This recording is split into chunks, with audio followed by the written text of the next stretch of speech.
સુરત શહેરની crime branch પોલીસે દેશમાં ગેરકાયદેસર હથિયાર લાવવાનું મસમોટું રેકેટ ઝડપી પાડ્યું। સુરત શહેરમાંથી ગુજરાત એટીએસ અને ક્રાઇમ બ્રાન્ચને મળીને બોગસ વેપન લાયસન્સનો કૌભાંડનો મોટો ખુલાસો થયો। આ વચ્ચે તપાસમાં જાણવા મળ્યું છે કે સુરતના પ્રખ્યાત ગજાનન ગન હાઉસમાંથી બોગસ લાયસન્સના આધારે અત્યાર સુધીમાં કુલ 51 હથિયારો ઇસ્યુ કરવામાં આવ્યા હતા। આ મામલે સુરત ક્રાઇમ બ્રાન્ચે અત્યાર સુધીમાં 4 આરોપીઓની ધરપકડ કરી છે અને હજુ પણ 16 જેટલા આરોપીઓ વોન્ટેડ જાહેર કરાયા છે। પકડાયેલ આરોપીઓમાં ગજાનન ગન હાઉસનો માલિક અતુલ પટેલનો પણ સમાવેશ થાય છે। આ કૌભાંડમાં ચોંકાવનારી વાત એ પણ છે કે લાયસન્સ મેળવનાર વ્યક્તિઓ ક્યારેય નાગાલેન્ડ ગયા જ નહોતા। માત્ર નકલી સરનામા અને દસ્તાવેજોના આધારે તેમને લાયસન્સ અપાયા હતા। પોલીસે હાલ આવા 3 લોકોની ધરપકડ કરી છે અને સાથે બોગસ લાયસન્સના આધારે હથિયાર આપનાર ગજાનન ગન હાઉસના માલિકની પણ ધરપકડ કરવામાં આવી છે। આ કૌભાંડના મુખ્ય સૂત્રધાર હરિયાણાનો આસિફ હોવાનું સામે આવ્યું છે, જે લોકો પાસેથી દસ્તાવેજો એકઠા કરીને નાગાલેન્ડના બોગસ લાયસન્સ તૈયાર કરાવી તેમને હથિયાર આપતો હતો। આ ગેંગ એવા લોકોને ટાર્ગેટ કરતી હતી જેને વ્યક્તિગત સુરક્ષા માટે અથવા સોરબાજી કરવા હથિયારની જરૂર હતી અને નિયમ પ્રમાણે લાયસન્સ મેળવવા યોગ્ય ના હોય આવા લોકો આસિફના સંપર્કમાં આવ્યા હતા। ત્યારબાદ તેમની પાસેથી આધાર કાર્ડ, પાન કાર્ડ સહિતના તમામ દસ્તાવેજો કુરિયરના માધ્યમથી મંગાવવામાં આવતા હતા। કામરેજના સેલાભાઈ બોડિયા અને હરિયાણાનો આસિફ પોતાના નેટવર્ક મારફતે નાગાલેન્ડના રહેણાંકના નકલી પુરાવા બનાવી તેમનું ઓલ ઇન્ડિયા પરમિટવાળું બોગસ લાયસન્સ તૈયાર કરાવતો હતો। એક લાયસન્સ બનાવવાની કિંમત અંદાજે 8 થી 10 લાખ સુધી વસૂલવામાં આવતી હતી। લાયસન્સ તૈયાર થયા બાદ કુરિયરના માધ્યમથી સુરત મોકલવામાં આવતું હતું। પોલીસ તપાસમાં સામે આવ્યું છે કે લાયસન્સ મેળવવામાં સુરત, આણંદ, વડોદરા, જૂનાગઢ, જામનગર, મોરબી, અમદાવાદ સહિત 14 લોકો સામેલ છે। ચોંકાવનારી વાત એ છે કે આમાંથી મોટા ભાગના લોકોએ ક્યારેય નાગાલેન્ડ ગયા જ નથી। સુરતના કતારગામમાં આવેલા ગજાનન ગન હાઉસના માલિક અતુલ કુમાર પટેલે નાગાલેન્ડના બોગસ લાયસન્સના આધારે કુલ 51 હથિયાર વેચ્યા હોવાનું કબૂલ્યું। ક્રાઇમ બ્રાન્ચે તેમની પાસેથી 20 પ્રકારની રિવોલ્વર, પિસ્તોલ અને ડબલ બેરલ ગન સહિત કુલ 93 કારતૂસ જપ્ત કર્યા। સુરત પોલીસ કમિશનરના જણાવ્યા મુજબ આસિફ લોકો પાસેથી દસ્તાવેજો મંગાવી તેમને લાયસન્સ બનાવી આપતો હતો અને આ માટે 10 લાખ સુધીની લાંચ વસૂલતો હતો। પૈસા દિલ્હી અથવા નોઈડાના આંગડિયા મારફતે મોકલવામાં આવતા હતા। આ ગેંગ સાથે નાગાલેન્ડના કેટલાક સરકારી કર્મચારીઓને સંડોવણી પર હોવાની શક્યતા છે।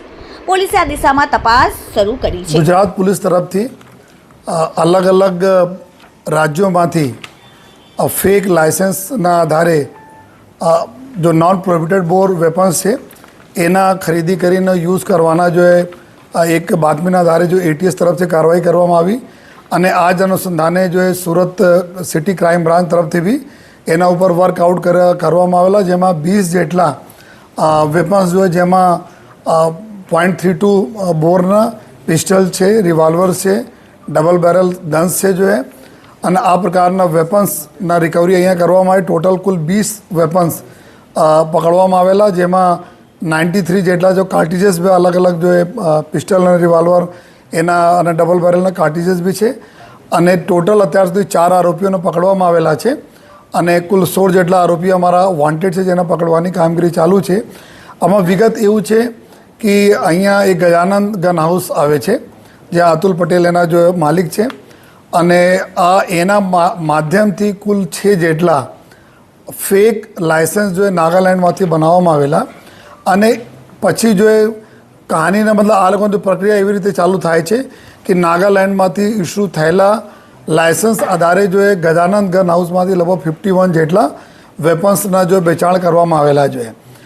આ અનુસંધાને જો એક વ્યક્તિ છે જેના સેલાભાઈ બોડિયા નામના એક વ્યક્તિ છે જો અહીંયા કામરેજ પાસે રહેતા હતા અને આ એના માધ્યમથી જ્યારે ગનોના વેચાણ અહીંયા થતા હતા ગજાનન ગન હાઉસમાંથી ત્યારે જો અતુલભાઈ એના કોન્ટેક્ટમાં આવીને એક આસિફ કરીને એક વ્યક્તિ છે જો હરિયાણામાં રહે છે, જો આ બધા આમાં કિંગ પિન અત્યાર સુધી અમારે તપાસમાં નીકળ્યા છે જો મેન એના મુખ્ય એના કલ્પ્રિટ છે, તો એના કોન્ટેક્ટ કરીને અહીંયા જે લાયસન્સ જો ઈચ્છુક લોકો હતા જો એના કોન્ટેક્ટ કરીને અહીંયાથી એના આધાર, પેન, બીજા જો ફોટો વગેરે લઈને બ્લુ ડાર્ટ કુરિયરથી સીધે નાગાલેન્ડ મોકલવામાં આવતા હતા આસિફના બતાવેલ જગ્યા ઉપર જો અને જો આંગડિયા મારફતે જો પૈસા લગભગ 10 લાખ રૂપિયાના આસપાસ પર વેપનના જો અત્યાર સુધી તપાસમાં એવું આવેલા છે। નોઈડા અને દિલ્હીમાં આ આસિફ પાસે પૈસા અહીંયાથી મોકલવામાં આવતા હતા। નાગાલેન્ડમાંથી પછી વેપન આપના લાયસન્સ બને જોઈએ, લાયસન્સ બન્યા પછી અહીંયા લાયસન્સ આવે અને એના આધારે જો આપણા ગજાનન ગન હાઉસમાંથી ટોટલ બધા આ તમામ લોકોને જો વેપન અહીંયા આપવામાં આવેલા હતા. એટીએસ તરફથી બી રિકવરી કરવામાં આવી. પોલીસ જ્યારે ક્રાઇમ બ્રાન્ચની ટીમે કરી કુલ 20 જેટલા જો વેપન અમે રિકવર કરેલ છે. 4 આરોપી પકડા છે, 16 જેટલા આરોપીઓને પકડવાના બાકી છે, એની પ્રક્રિયા ચાલુ છે. આ લોકોના એમઓમાં ખાસ વાત એવું હતી કે 6 જેટલા લોકોના જો અતુલ પટેલે બનાવીને મોકલાયા.